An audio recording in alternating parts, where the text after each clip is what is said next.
আমাদের আজকে youngster club কর্তৃক আয়োজিত ফুটবল টুর্নামেন্টের ধন্যবাদ জানাই। আমি ধন্যবাদ জানাই আমাদের মধ্যবর্তী সভাপতি সাহেব,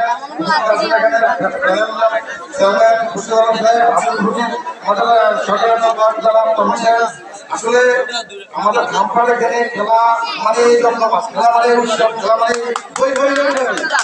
আমরা সবাইকে ধন্যবাদ, সবাইকে সুন্দরভাবে খেলা করার জন্য আমি আসলে আমার পক্ষ থেকে আমাদের পক্ষ থেকে ধন্যবাদ জানাই।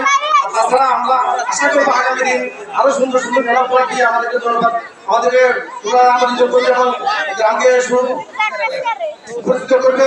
এরপরে আমি আমার বক্তব্য শেষ করি। আসসালামু আলাইকুম।